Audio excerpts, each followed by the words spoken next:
Hello बच्चों, आज हम पढ़ते हैं हमारी कक्षा 8 एनसीईआरटी विज्ञान का अध्याय 1 जिसका नाम है फसल उत्पादन एवं प्रबंधन। फसल जिसका हम उत्पादन करते हैं, फिर हम उसका प्रबंधन करते हैं और फिर हम उसको बेच देते हैं, जिससे हमें आमदनी होती है, जिससे जो किसान लोग हैं वो अपना खर्चा पानी चलाते हैं।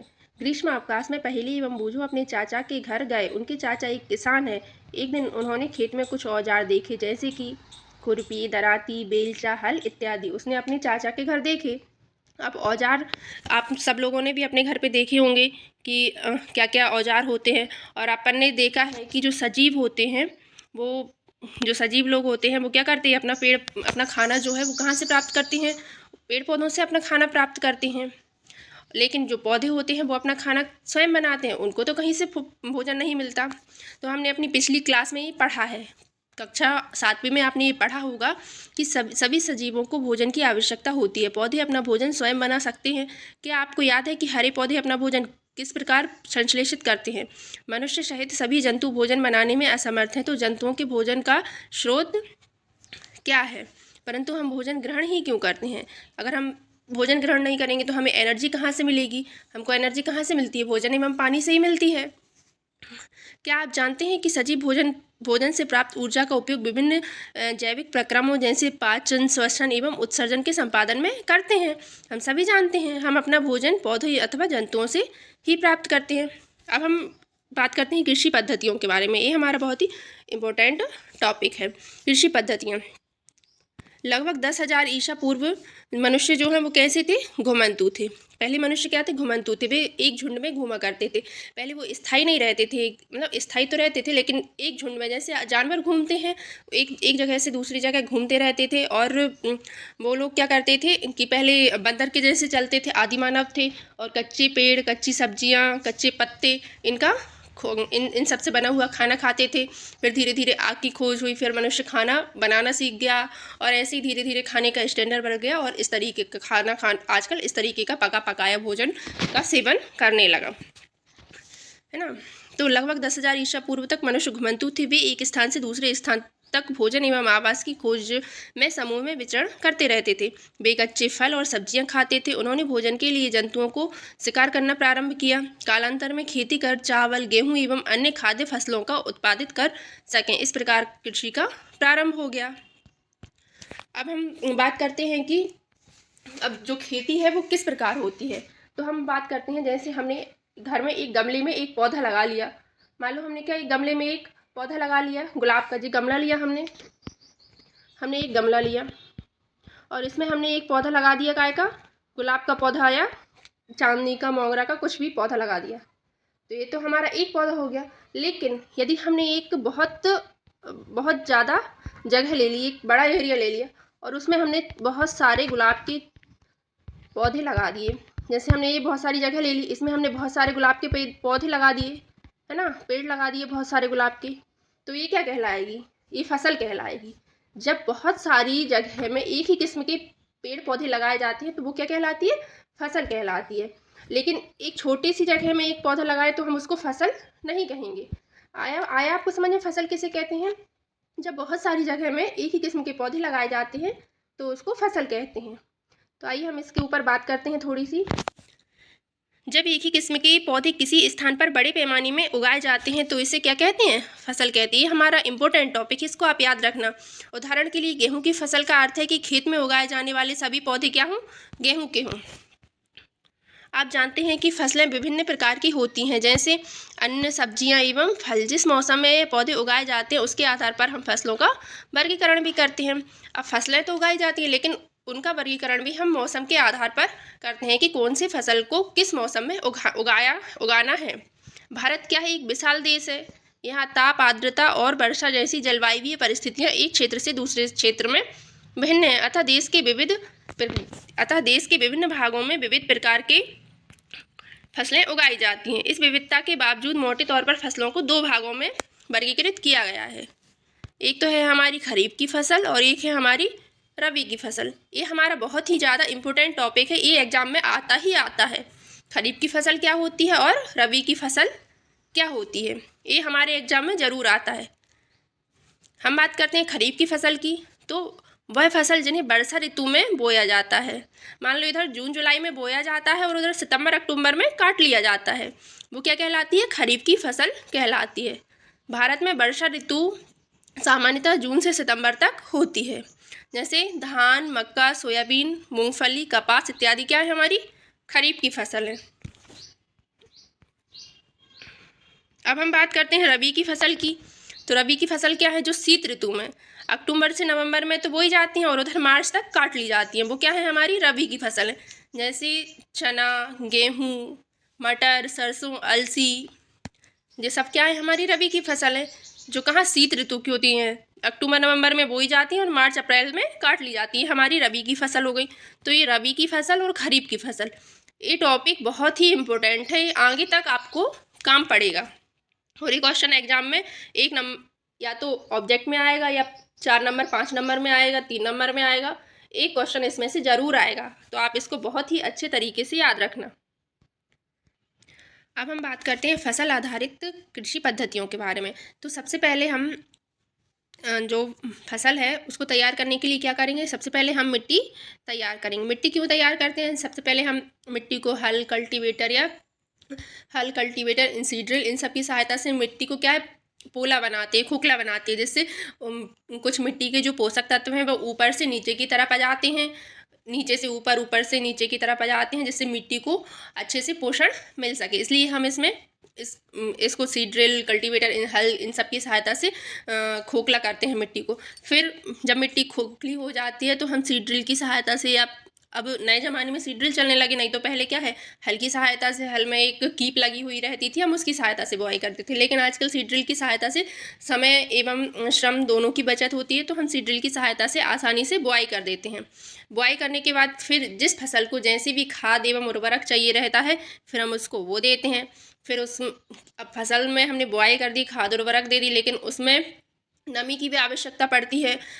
पेड़ पौधों में यदि नमी बनी रहती है तो उनकी जो है ग्रोथ, डेवलपमेंट, उनका विकास अच्छे तरीके से होता है। इसलिए उसमें समय समय पर हमें सिंचाई भी करने की आवश्यकता होती है। सिंचाई के बाद यदि उसमें कुछ अनवांछित पेड़ पौधे उग रहे हैं, यदि उसमें कुछ हमने जिस भी जैसे हमने गेहूं की फसल बोई है, धान की बोई है, तो उसके साथ साथ कुछ एक्स्ट्रा कचड़े के पेड़ उग जाते हैं, तो उनको उखाड़ना पड़ता है। तो वही हमारी खरपतवार से सुरक्षा हो गई। अब अपनी पूरी फसल जब तैयार हो जाती है तो फिर हम उसकी कटाई करवाते हैं, थ्रेसिंग करवाते हैं और फिर घर में लाके स्टोर कर लेते हैं, तो वो अपना भंडारण हो गया। इस तरीके से हम पूरी फसल को तैयार करते हैं। अब चलो हम एक एक टॉपिक के बारे में बहुत ही अच्छे तरीके से समझते हैं। तैयार करना, फसल उगाने से पहले मिट्टी तैयार करना प्रथम चरण है। मिट्टी को पलटना तथा इसे पोला बनाना कृषि का अत्यंत महत्वपूर्ण कार्य है। इससे जड़ें भूमि में गहराई तक जा सकती हैं। पोली मिट्टी में गहराई में धंसी जड़ें भी सरलता से श्वसन कर सकती हैं। पोली मिट्टी किस प्रकार पौधों की जड़ों को सरलता से श्वसन करने में सहायक है। जैसा मैंने आपको बताया था कि मिट्टी को सबसे पहले क्या करना पड़ता है? पोला करना पड़ता है। पोली मिट्टी में रहने वाले जो केंचुए होते हैं, आपने सुना होगा केंचुओं को किसानों का मित्र कहा जाता है। तो जो पोली मिट्टी होती है वो केंचुआ और उनके साथ ही कुछ और भी सूक्ष्म जीव होते हैं, उनकी वृद्धि करने में सहायता होती है। इसलिए मिट्टी को पोला करना आवश्यक होता है। और पोली मिट्टी जो है, जब हम मिट्टी को पोला करते हैं तो वो क्या करती है? ह्यूमस बनाती है। जिससे मिट्टी को पोषक तत्व मिलते हैं। इसलिए मिट्टी को उलटना पलटना आवश्यक होता है।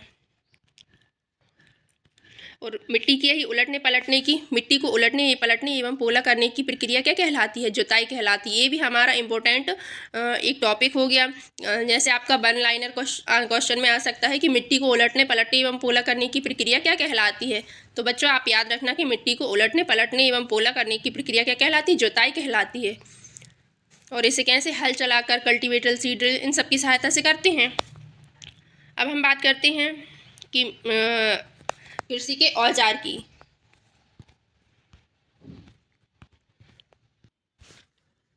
कृषि औजार, अच्छी उपज के लिए बुआई से पहले मिट्टी को भुरभुरा करना आवश्यक है। यह कार्य अनेक औजारों से किया जाता है, जैसे हल, कुदाली, कल्टीवेटर। इस कार्य में उपयोग किए जाने वाले प्रमुख औजार हैं। तो सबसे पहले हम बात करते हैं किसकी? हल की। हल से किस तरीके से ये कार्य किया जाता है? तो सबसे पहले जो प्राचीन काल था, पुराना ज़माना था, कुछ साल पहले, आज से लगभग 20 साल लगा लो, 25 साल लगा लो, तो 20 से 25 साल पहले लोग क्या करते थे? हल हल का यूज करके उसकी जो जुताई है, जुताई की प्रक्रिया बोलते हैं, मिट्टी को तैयार करने की प्रक्रिया में फर्स्ट चरण क्या होता है, जुताई का। तो वो कार्य किससे करते थे, हल की सहायता से करते थे, है ना। प्राचीन काल से ही हल का उपयोग जुताई, खाद, उर्वरक मिलाने, खरपतवार निकालने एवं मिट्टी खुरचने के लिए किया जाता रहा है। यह औजार लकड़ी का बना होता है, जिससे बैलों की जोड़ी अथवा अन्य पशुओं जैसे घोड़े, ऊंट की सहायता से खींचा जाता है। इसमें लोहे की मजबूत तिकोनी पत्ती होती है, जिसे फॉल कहते हैं। हल का मुख्य भाग लंबी लकड़ी का बना होता है, जिसे हल शैफ्ट कहते हैं। इसके एक सिरे पर हैंडल होता है तथा दूसरा सिरा जोत के डंडे से जुड़ा होता है, जिसे बैलों की गर्दन के ऊपर रखा जाता है। एक बैल एवं एक आदमी इसे सरलता से चला सकता है। आजकल लोहे के हल तेजी से लकड़ी के हल की जगह ले रहे हैं। देखो, जैसे आपको ये डायग्राम दिख रहा है, इसमें आपको एक हल दिख रहा है, ये देखिए आपको हल दिख रहा है, इसमें ये जोत, ये फॉल और ये तिकोनी पत्ती दिख रही है। एक किसान खड़ा है, ये दो बैल अपने वो सिर पे लिए, इस तरीके का ये हल होता है। किसी बच्चों ने अपने घर पे भी देखा होगा हल को कैसा होता है। अब हम बात करते हैं किसकी, कुदाली की। कुदाली भी आप सभी ने समथिंग, कुदाली तो सबके घर पे होती है, सब लोगों ने इसको देखी होती है। एक लकड़ी का हैंडल होता है और इसमें एक चौड़ी मुड़ी प्लेट होती है लोहे की, कहीं कहीं लोहे का भी हैंडल होता है। तो अब हम बात करते हैं किसकी, कुदाली की। यह एक सरल औजार है, जिसका उपयोग खरपतवार निकालने एवं मिट्टी को पोला करने के लिए किया जाता है। इसमें लकड़ी अथवा लोहे की छड़ होती है, जिसके एक सिरे पर लोहे की चौड़ी और मुड़ी प्लेट लगी होती है। जैसे देखिए आपको ये दिख रहा होगा डायग्राम, देखा, ये दिख रहा है, ये अपनी क्या है, कुदाली है। इसमें ये लोहे की छड़ लगी हुई है, ये इसमें जोत है, ये हैंडल है, ये पकड़ है और ये मुड़ी प्लेट है। तो ये अपनी कुदाली है। कहीं कहीं इसमें सब जगह लोहे की प्लेट नहीं लगी रहती, किसी किसी की यहाँ लकड़ी की प्लेट वाली कुदाली भी यूज होती है। अधिकतर घरों में लकड़ी की प्लेट वाली ही कुदाली ही यूज होती है। ठीक है, अब हम नेक्स्ट औजार, कृषि औजार क्या है हमारा, कल्टीवेटर। तो अब हम बात करते हैं किसकी, कल्टीवेटर की।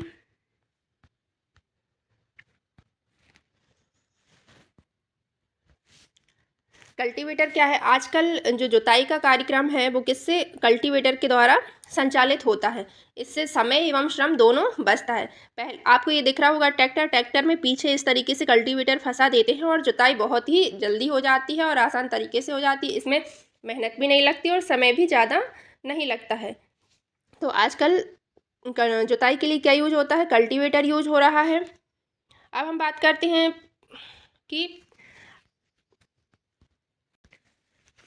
करते हैं बुआई की, कि बुआई कैसे की जाती है। तो बुआई फसल उत्पादन का सबसे महत्वपूर्ण चरण है। कि हमको अब अपनी मिट्टी तैयार हो गई, मिट्टी तैयार करने के बाद हमारा सबसे इम्पोर्टेंट चरण कौन सा आता है, बुआई करने के लिए। जब हम उसमें अच्छे बीज बोएंगे तभी तो हमारी फसल जो है वो अच्छी होगी।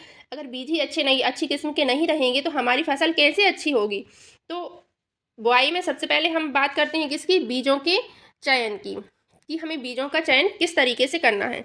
तो बीजों के चयन के लिए सबसे पहले बहुत ही अच्छा तरीका है, हमने कुछ बीज लिए। सबसे पहले बीजों के चयन में हम क्या करते हैं, इस क्रियाकलाप में यही बताया गया है जो मैं आपको बता रही हूँ। सबसे पहले हमने एक गिलास लिया या एक बीकर, बाउल, आपके घर में जो भी हो अपन ने वो लिया, ये ले लिया, समझ लो अपन ने एक बीकर ले लिया। इसमें हमने जल डाला, इतना जल डाला।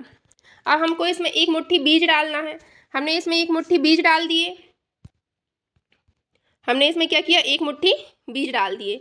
अब बीज हमें कैसे, बीज डाल दिए तो बीज हमने नीचे डाल दिए। जो अच्छी क्वालिटी के जो बीज होंगे वो ऐसे तली में बैठ जाएंगे, और जो खोखले बीज होंगे जिनकी क्वालिटी अच्छी नहीं होगी, जो हम अगर उनको जुताई के बाद या बुआई के बाद हम उसको खेत में डालेंगे तो उनसे कोई भी पौधा नहीं निकलेगा। तो वो बीज क्या है, बीकर के ऊपर इस तरीके से बीकर के ऊपर तैरने लगेंगे। तो वो खराब बीज इस तरीके से अलग हो जाएंगे। तो हम ये बीजों का चयन करने की हमारी बहुत ही अच्छी मेथड है। इसका यूज करके हम बीजों का चयन बहुत ही अच्छे तरीके से कर सकते हैं। अब हम बात करते हैं कि बुआई के लिए हम कौन कौन से परंपरागत औजार का उपयोग करते हैं। तो सबसे पहले जैसा कि मैंने आपको बताया था कि बुआई के लिए सबसे पहला तो हल ही है, कि हम हल की सहायता से बुआई कर सकते हैं। तो जो पहले का ज़माना होता था, पुराने ज़माने के लोग जो होते थे, वो बुआई के लिए सबसे पहले क्या, हल यूज़ करते थे। पहले हल ही चलते थे, इसलिए वो हल का यूज़ करते थे। तो जैसा आपको ये चित्र में दिख रहा है, ये बहुत ही पुराना तरीका है बुआई का। ये हल है और इसमें एक पीछे एक कीप फंसा लेते थे। इसकी सहायता से इसमें कीप में बीज डालते जाते थे और दाने मतलब समान अंतराल से खेत में पड़ते जाते थे और इस तरीके से बुआई हो जाती थी। लेकिन आजकल बुआई के लिए कौन सी मेथड यूज होने लगी? सीड ड्रिल की। ये आपको दिख रहा है सीड ड्रिल। आजकल क्या होता है, ये सीड ड्रिल इसको अपन ने ट्रैक्टर में फंसाया और इसमें एक उसके तरीके की कीप भी लगी रहती है जिसमें बीज को भर देते हैं और बुआई आसानी से हो जाती है, जिसमें समय एवं श्रम दोनों की बचत होती है। ये अपना आधुनिक तरीका है बुआई करने का। अब हम इसके बारे में थोड़ा विस्तार से पढ़ें। आइए चलिए पढ़ते हैं विस्तार से। तो आजकल बुआई के लिए ट्रैक्टर द्वारा संचालित सीड ड्रिल का उपयोग होता है। इसके द्वारा बीजों में समान दूरी एवं गहराई बनी रहती है।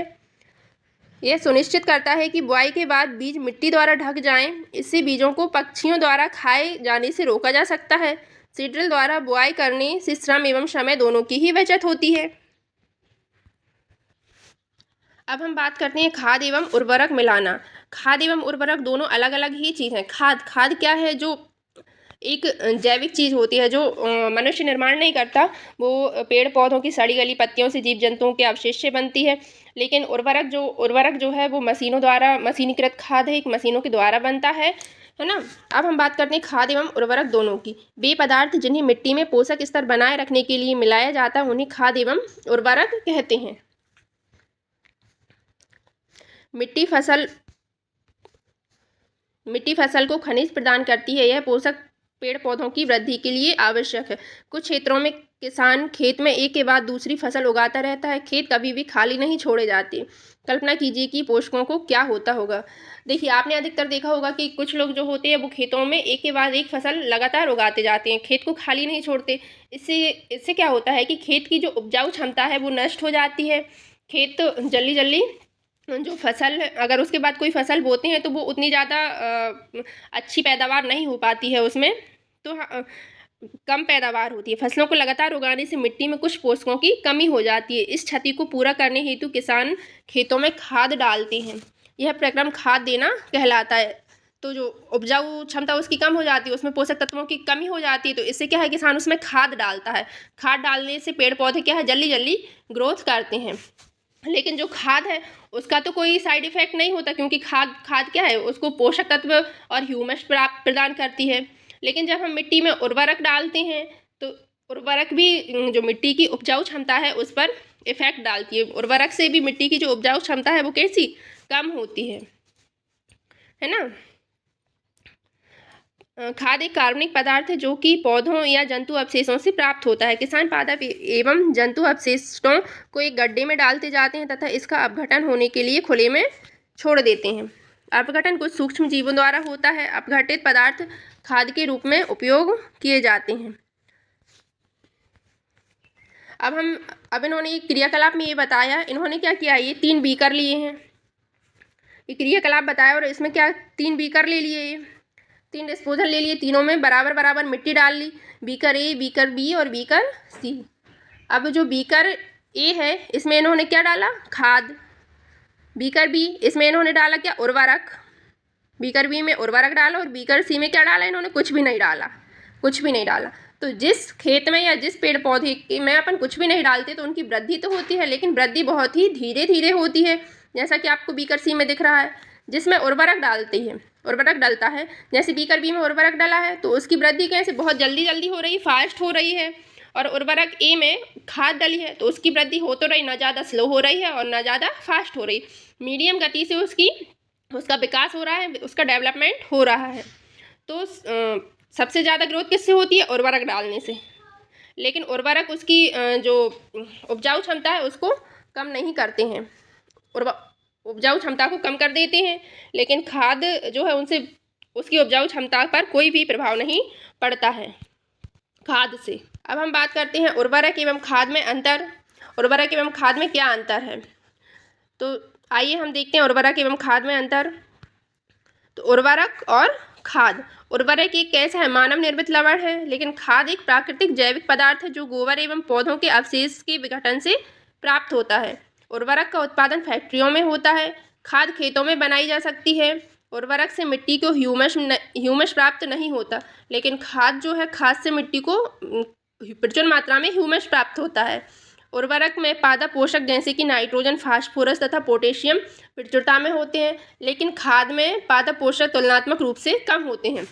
खाद में भी पादप पोषक होते हैं, लेकिन जितने ज़्यादा उर्वरक में पादप पोषक होते हैं, पोटेशियम, नाइट्रोजन, ये सब, उतने ज़्यादा खाद में नहीं होते। इसलिए खाद डालने से पेड़ पौधे जो हैं वो उतनी ज़्यादा जल्दी ग्रोथ नहीं करते हैं। अब हम बात करते हैं खाद के लाभ की, कि खाद डालने से क्या क्या लाभ होते हैं। इससे मिट्टी की जल धारण क्षमता में वृद्धि होती है। इससे मिट्टी भुरभुरी एवं सरंध्र हो जाती है, जिसके कारण गैस विनिमय सरलता से होता है। इससे मित्र जीवाणुओं की संख्या में वृद्धि हो जाती है। इस जैविक खाद से मिट्टी का गठन सुधर जाता है। ये तो हो गए हमारे उर्वरक एवं खाद। मुझे उम्मीद है कि आप सब लोगों को ये अच्छे से समझ में आ गया होगा। अब हम बात करते हैं सिंचाई के बारे में। बुआई हो गई, अपनी मिट्टी तैयार हो गई, बुआई हो गई, उसमें अपन ने खाद एवं उर्वरक डाल दिए। इसके बाद हम उस मिट्टी में नमी बनाए रखने के लिए, पेड़ पौधों में नमी बनाए रखने के लिए क्या करेंगे, उसमें सिंचाई करेंगे। तो जीवित रहने के लिए प्रत्येक जीव को जल की आवश्यकता होती है। पौधे की वृद्धि एवं परिवर्धन के लिए जल का विशेष महत्व है। पौधे की जड़ों द्वारा जल अवशोषण होता है, जिसके साथ खनिजों और उर्वरकों को भी अवशोषण होता है। पौधों में लगभग 90% जल होता है। कितना जल होता है? 90% जल होता है। ये अपना एक शॉर्ट ऑब्जेक्टिव क्वेश्चन है कि पौधों में कितने परसेंट जल होता है? 90% जल होता है।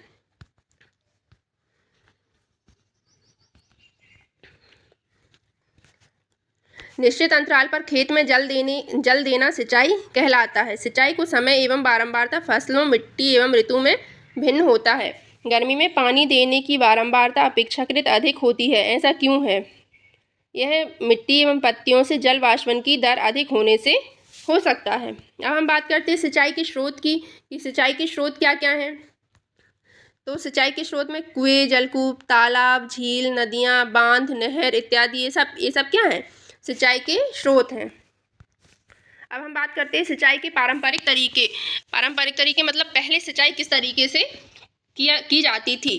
तो कुओं, झीलों, नहरों में उपलब्ध जल को निकालकर खेतों तक पहुंचाने के तरीके विभिन्न क्षेत्रों में भिन्न भिन्न होते हैं।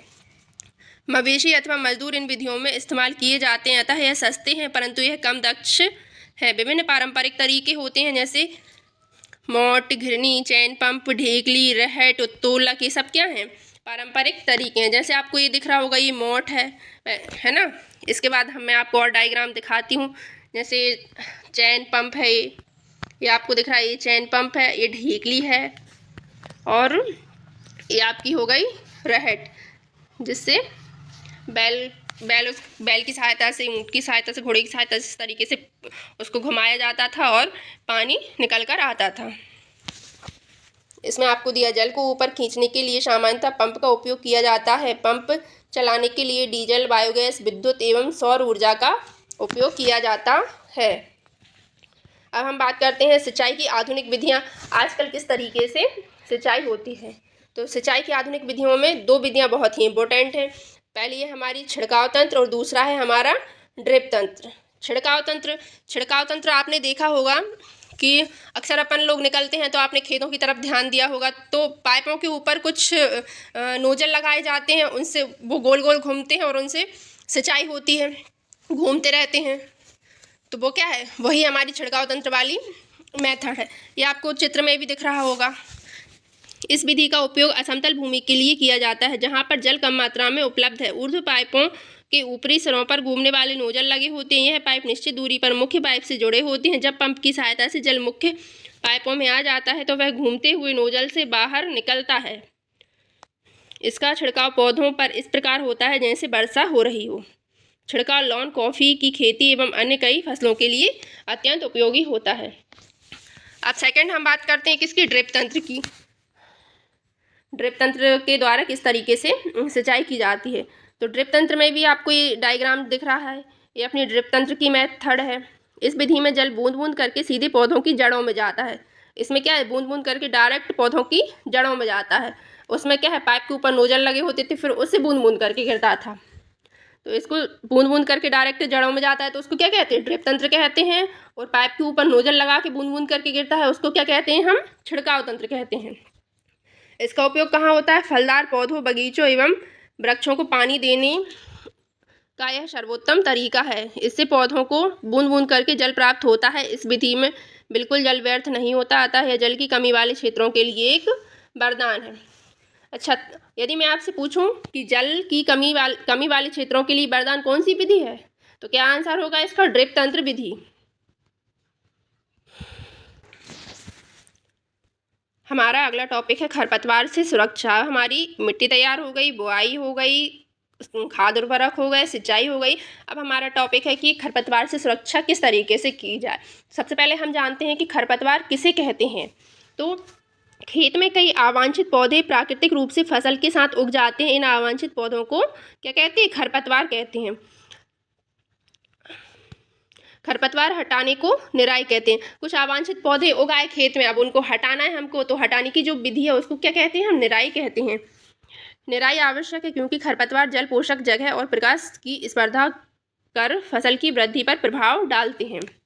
अच्छा, खरपतवार हटाने एवं उनकी वृद्धि को नियंत्रित करने के लिए किसान विभिन्न तरीके अपनाता है। कुछ रसायनों का उपयोग करके भी वो खरपतवार को हटाता है। तो रासायनों के उपयोग से भी खरपतवार नियंत्रण किया जाता है, जिसे खरपतवार नाशी कहते हैं, जैसे 2,4-D। ये सब क्या है? अपने खरपतवार नाशी हैं। अब हम बात करते हैं खरपतवार के बाद हमारा टॉपिक है कटाई की।